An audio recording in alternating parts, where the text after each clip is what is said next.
जी जी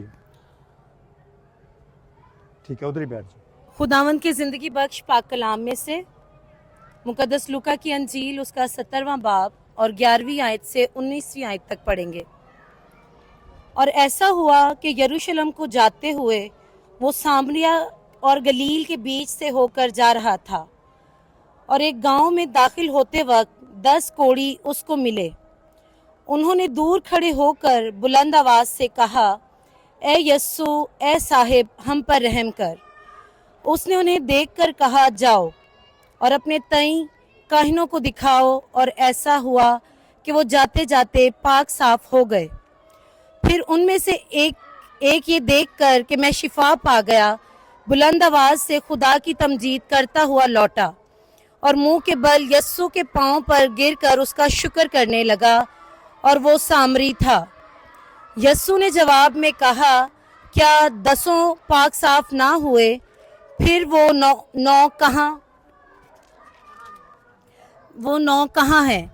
क्या इस परदेसी के सिवा और ना निकले जो लौट कर खुदा की तमजीद करते?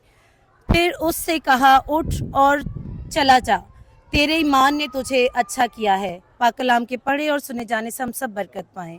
आमीन आमीन। शुक्रिया।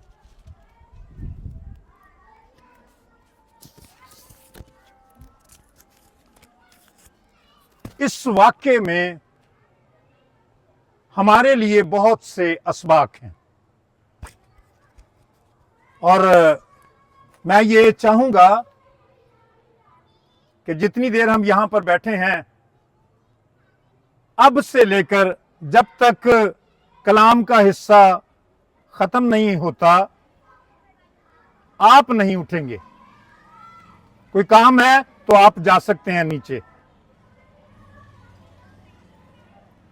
हम खुदा के कलाम में से सीखने वाले हैं, ताकि हमारी जिंदगी और हमारे साथ जुड़ी हुई जिंदगियां बरकत पाए। हम मसीही हैं, इसलिए हम दुनिया का नमक हैं। हम मसीही हैं, इसलिए हम दुनिया का नूर हैं। आपको पता होना चाहिए, इसलिए ये जिम्मेदारी मैं आपके कंधों पर रख रहा हूं। ये कलाम लीजिए अपने लिए और उन सब के लिए जो आपसे जुड़े हुए हैं। आमीन।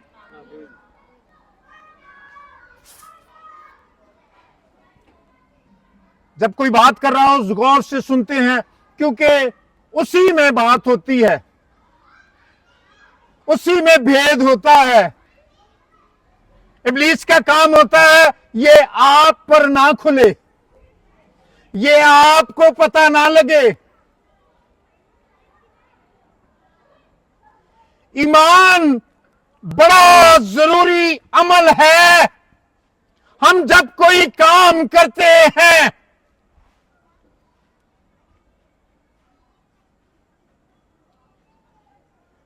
हम ईमान किस पर रखें? क्या कोई इस लायक है? क्या कोई इस काबिल है? कईयों पर ईमान होता है, भरोसा होता है, यकीन होता है। वक्त आता है जब तूफान आता है तो कश्ती डावाडोल हो जाती है, कोई संभालने वाला नहीं होता। अब किस पर ईमान रखें? ठीक है, तो आज मैं बताने वाला हूं।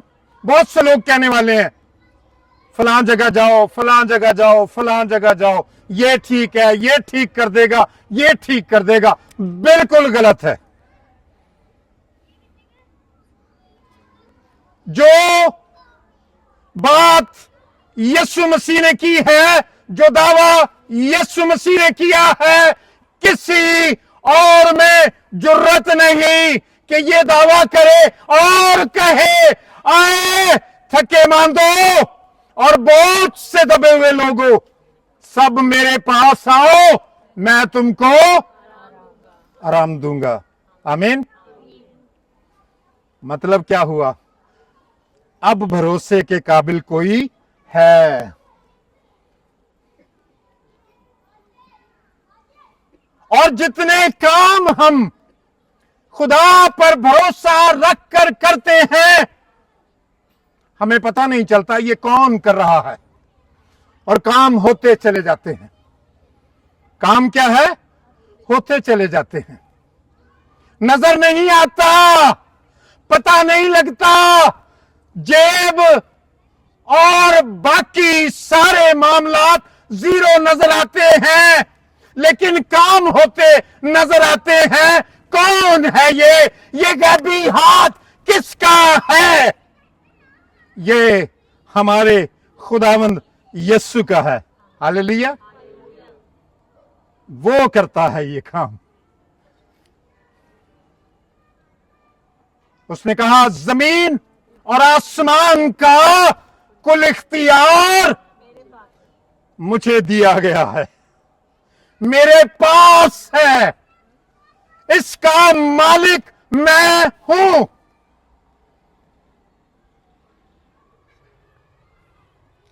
और आपने देखा, जब जमीन में दबा दिया है यीशु को,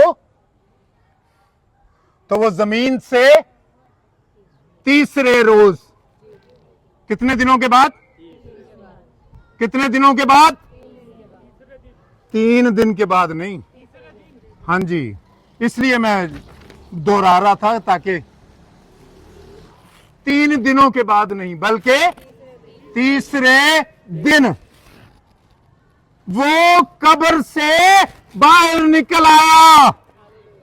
मतलब क्या है? ये जमीन भी उसके इख्तियार में है, वो इसे नहीं दबा सकती। सब ऐसे ही पड़े हुए, जितने भी आए सब जमीन पर हैं। अब आसमान की भी बात सुन लें। मत्ती की इंजील उसके 28वें बाब की आखिरी आयत में लिखा हुआ है, वो उनके देखते देखते आसमान पर उठा लिया गया। सारे इंजीली बयानात इस बात पर मुत्तफिक हैं, क्योंकि आसमान से उतरा वो है, आसमान का मालिक वो है, आसमान पर जाने का इख्तियार भी उसके पास है। हालेलुया। किसी के पास नहीं है। वही आसमान पर गया जो आसमान से नीचे उतरा है। अब यहां बड़ी अजीब बात है। किस किस ने यह हवाला पहले पढ़ा है? इस हवाले से वाकिफ है? कितने लोग हैं? ठीक है जी। कितने कोड़ी हैं? 10 कोड़ी हैं। कोड़ जो है वो एक ऐसा मर्ज है, और उस जमाने में, बल्कि इस सदी के भी आखिर तक यही हालात रहे हैं। 19वीं सदी में भी इसी तरह रहे हैं। इसका इलाज नहीं रहा, ना टीबी का इलाज मिला, लोग मरते रहे जो आते रहे। और मैं खुद बचपन में देखता रहा हूं, मांगने वालों को कोड़ के, उनके ये जो सिरे होते हैं, ये आगे का हिस्सा, ये आंखों का, ये होंठों का, ये पैरों का, ये वो गिर भी जाते हैं, क्योंकि उनके पंजे जो हैं वो खत्म हो जाते हैं, जख्म होकर, सुन रह रहकर वो खत्म हो जाते हैं।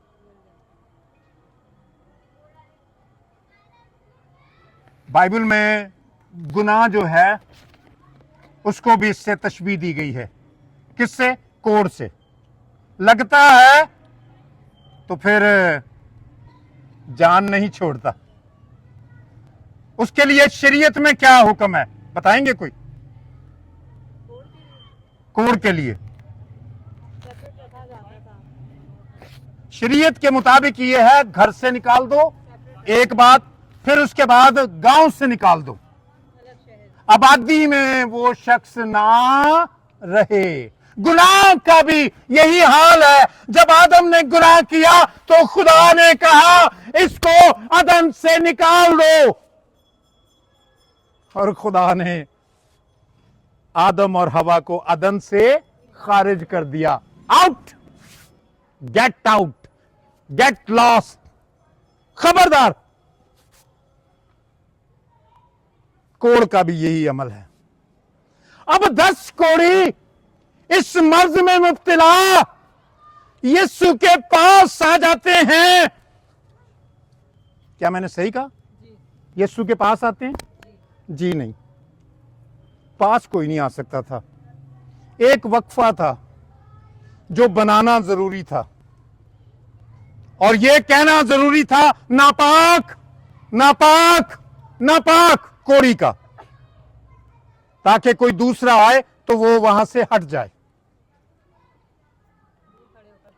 दूर खड़े होकर उन्होंने क्या किया? बुलंद आवाज से पुकार कर कहा। क्या कहा? आए साहब। और क्या कहा? आए यीशु, हम पर। हालेलुया। जब भी कोई ये कहता है, जब भी कोई ये कहता है आए यीशु मैं हलाक हुआ जाता हूं, मुझे बचा, तो वो बचा लेता है। जब कोई ये कहता है आए यीशु मेरे गुनाह मुआफ फरमा, तो वो क्या करता है? मुआफ हो जाते हैं। होते हैं कि नहीं? यार असी तो फिर भी नहीं करते मुआफ। असी तो गुनाह बार बार याद कराने हैं। वो तौबा कर ले तो भी,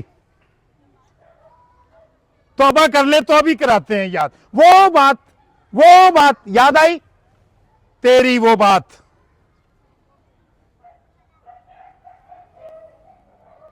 और यीशु ने अपना खून, कफारा जो लफ्ज है उसका मतलब है ढांपना, उसने अपने लहू से आपके गुनाहों को ढांप दिया है। आमीन। सारे बोलो आमीन। क्योंकि सबके गुनाह ढांपे गए हैं जितने उस पर ईमान रखते हैं। इसीलिए लिखा है कलाम में, जिसके पास बेटा है उसके पास जिंदगी है, जिसके पास खुदा का बेटा नहीं उसके पास जिंदगी भी नहीं। उन्होंने दूर पुकार कर कहा आए साहब, आए यीशु हम पर रहम कर। यीशु ने क्या कहा? तेल लेके आए हैं? पानी की बोतल ले आए हैं? नहीं कहा। हम तो दुआओं पे लेके जाते हैं, लोग लाते हैं रख देने। भाई साहब दुआ खत्म होने के बाद पानी ते दुआ कर दियो। अच्छा तेरे ते अमल, तेरे ते नहीं हुए असर होया दुआ दा, पानी ते हो जाएगा। कैसी अजीब बात है। एक बात तेल के हवाले से लिखी है याकूब के खत में, अगर तुम में कोई बीमार हो तो कलीसिया के बुजुर्गों को बुलाए और वो उस पर तेल मल कर, है ना, दुआ करेंगे।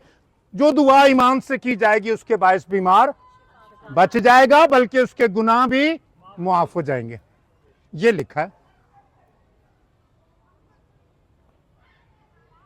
अच्छा जे पानी तेल थोड़ा जा खत्म हो जाए, होर थोड़ा पा दिए। हाँ हाँ खोपरे दा ना पाया जे, ये सरों दा ही जे, है ना, मिलावट ना करना।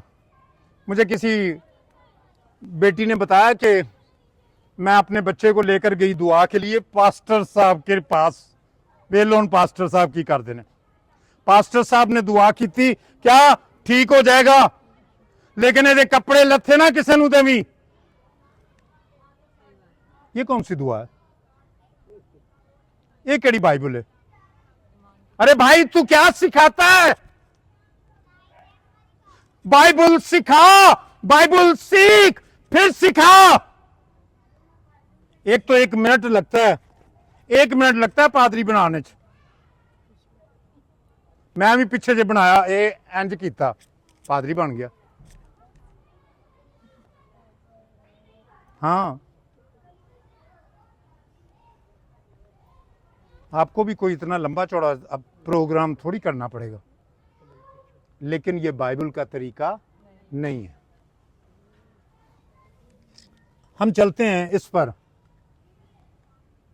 मैं इसलिए तसल्ली से बात कर रहा हूं कि आप में से ज़्यादातर मुझे वो नज़र आ रहे हैं जो खुदा के कलाम में दिलचस्पी रखते हैं।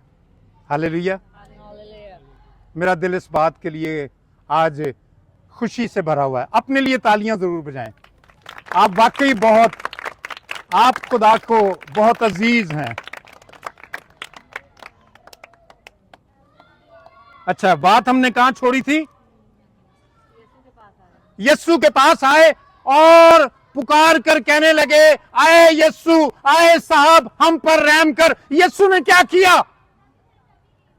यीशु ने कहा, जाओ अपने ताई काहिनों को दिखाओ। क्या मतलब इसका समझते हैं?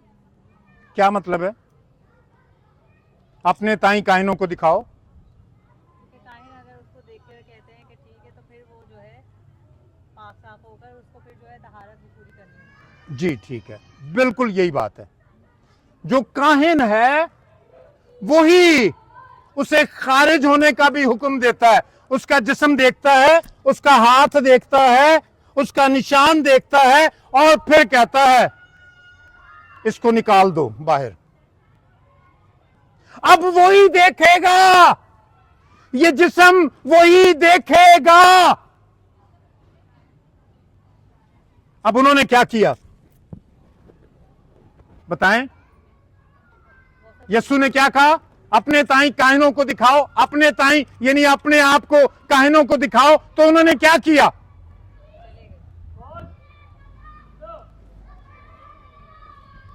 वो चले गए। आप सब सुन रहे हैं? ये बेटी कह रही है उन्होंने क्या किया? वो चले गए। ठीक है, वो चले गए, शिफा पाकर चले गए, है ना? जी नहीं, आगे पढ़ें। शिफा कोई नहीं पाई। यीशु ने कहा अपने ताई काहिनों को जाकर दिखाओ। और हुआ क्या है? पढ़े। फिर उनमें से एक ये देखकर कि मैं शिफा पाऊं, नहीं, इससे पीछे, इससे पहले उसने उन्हें देखकर कहा, जाओ अपने ताई काहिनों को दिखाओ। और ऐसा हुआ कि वो जाते जाते पाक साफ हो कब पाक साफ हुए? जाते जाते कब पाक साफ हुए? जाते जाते क्या मतलब है इसका? इस पर मैं आपको लेकर आना चाहता हूं। ये वो बात है जिस पर आपका ध्यान जरूरी है। यही मुश्किल बात है। नजर आ रहा है कोर जिस्म पर है, और यीशु कह रहा है अपने आप को काहिनों को दिखाओ।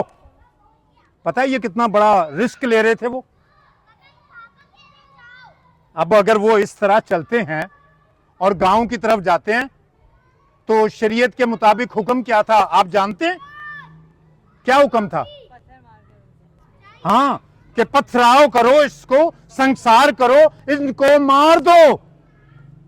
कोड़ जिस्म पर है। यीशु आप ठीक तो करें, जाकर क्या दिखाएं? जाकर क्या दिखाएं? हम तो वैसे के वैसे ही हैं। ये वो कदम है जो आपको ईमानदारों में शामिल करता है।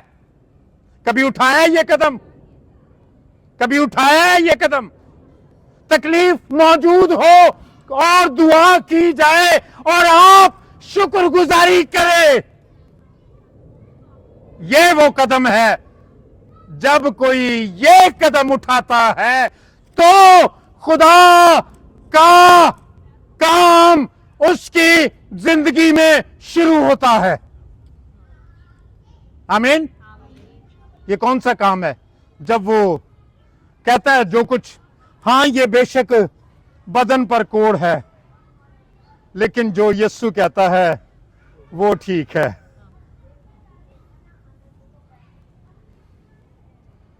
कितनी दफा पूछा है कि मरने के बाद, ये मैं बहुत माफी चाहता हूं, बहुत बुरा लगता है लोगों को मरने की बात वैसे भी, लेकिन पौलुस पता नहीं क्यों कहता है जिंदा रहना मेरे लिए मसीह है, मरना नफा।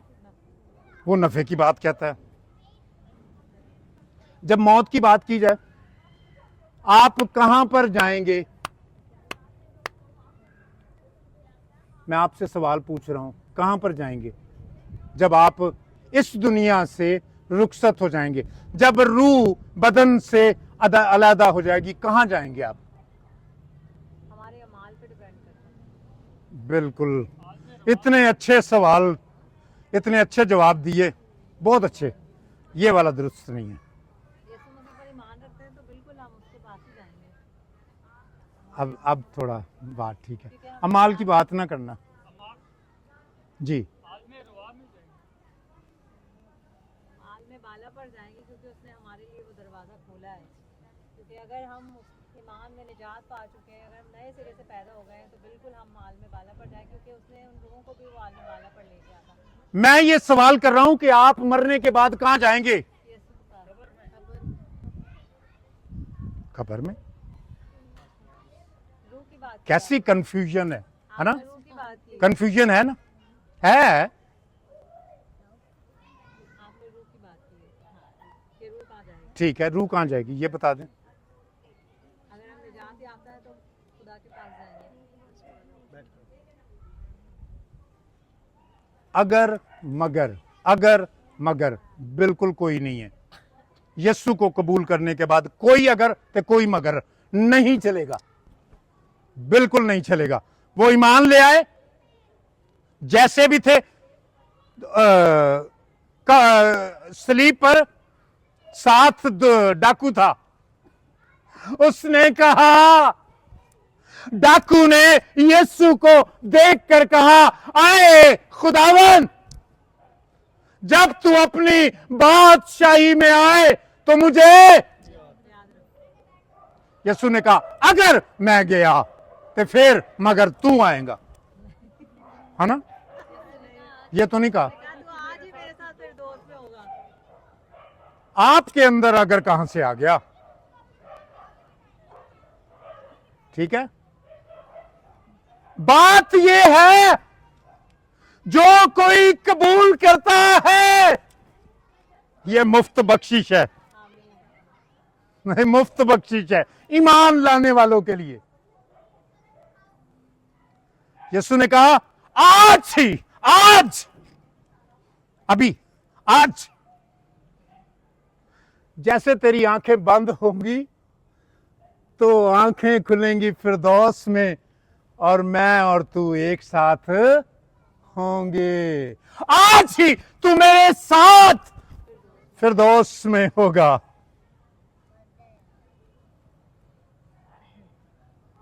आपका और दीगर अक़वाम का फर्क है, लेकिन अफसोस है तालीम देने वाले इस फर्क को बयान नहीं करते। यही यकीन की बात है, यही उन्होंने किया। यीशु ने कह दिया तो फिर समझे, हो गया। जिस्म पर निशान है तो क्या हुआ? उन्होंने ये स्टेप लिया। ये स्टेप आपने लेना है। यीशु ने कहा, जो मुझ पर ईमान लाता है गो वो मर जाए तो भी नहीं। खुदावंद, जे इंज होया, जे मैं हैदराबाद जाके मरिया तो फिर ये तो कराची की गल हो रही है ना। ऐसा कुछ भी नहीं है। ईमान लाने वाला, याद रखें, लोगों की निगाह है, नहीं नहीं ये नहीं, लोगों के मुताबिक आप नहीं जाएंगे, ये नहीं जाएगा, ये नहीं जाएगी, ये नहीं जाएगी, ये वाली भी नहीं जाएगी, ये वाली भी नहीं जाएगी। ये सारे मुझे तो शक में लग रहे हैं। ये लोगों की बात है। ईमान लाने वाले के लिए क्या बात है? ईमान लाने वालों के लिए यीशु ने कहा, जो मुझ पर ईमान लाता है गो वो मर जाए तो भी, और जो कोई जिंदा है और मुझ पर ईमान रखता है वो, आगे क्या आयत है? हाँ, जो मुझ पर ईमान रखता है गो वो मर जाए तो भी जिंदा रहेगा। रात को एक होटल पर बैठकर पास्टर साहब से साथ मिलकर चाय पी रहे थे। यहां साथ बराबर में गली में रहते हैं। तो बड़ी अजीब सी बात उन्होंने कर दी। मैं उनसे कह रहा था, अगर आप ऐसी बातें करेंगे तो फिर बाकी लोगों का क्या हाल होगा? ठीक है, आप कौन हैं? आप कौन हैं इसकी परवाह नहीं है। आप पहले कौन थे इसकी परवाह ना करें। आप पहले कौन थे इसकी परवाह ना करें। डाकू, पहले वो क्या था? डाकू। जब उसने रहम के लिए पुकारा तो उसने उससे कहा, आज ही तू मेरे साथ। ठेकेदारों रोक दो, है ना? ठेकेदार है ना हमारे मोहल्ले में या चर्चेज में या पास्टर्स के रूप में या बिशप के रूप में ठेकेदार हैं। ये नहीं जा सकता। यीशु कहता है जा सकता है। यीशु कहता है जा सकता है। अब उन्होंने किया क्या? आगे चलते हैं, बात को खत्म करते हैं, टाइम हो गया काफी। क्या हुआ फिर उसके बाद? जब वो चलना शुरू हुए, जब उन्होंने ईमान के साथ कदम बढ़ाया, 1 2 3, क्या किया उन्होंने? कदम बढ़ाया। 1 2 3, हो मौजज़ा मौजज़ा शुरू हो गया। हर एक जो कोढ़ी था वो यीशु के कहने पर चल पड़ा था, उसका बदन पाक साफ होना शुरू हो गया। हालेलुया, बोलो यीशु मसीह की।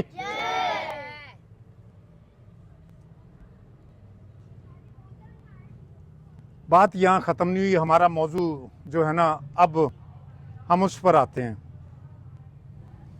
हम यहां इकट्ठे हुए हैं।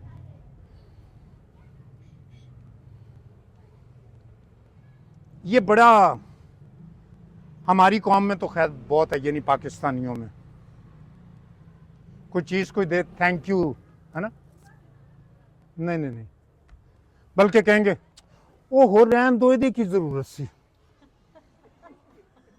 है ना? साथ हाथ पकड़ रहे हैं, नहीं नहीं रहन दो, दी की जरूरत सी। भाई थैंक यू बोलो, बोलो, से थैंक यू, से थैंक यू। क्यों नहीं बोलते? क्यों नहीं शुक्रिया अदा करते? इसी तरह खुदा की शुक्रगुजारी करने वाले लोग भी हमारे दरमियान कम हैं। बहुत कम लोग हैं जो खुदा की शुक्रगुजारी करते हैं। ऐसे ऐसे हालात से, ऐसे ऐसे मोड़ से खुदा, ऐसी ऐसी बीमारियों से खुदा आपको निकाल कर लेकर आया है, आप शुक्रगुजारी नहीं करते। जो शुक्रगुजारी करता है, कहते हैं कि वो अपनी नेमतों बरकतों को जो खुदा ने उसे दी है वो मल्टीप्लाई होती है, बढ़ती है, जरा दी जाती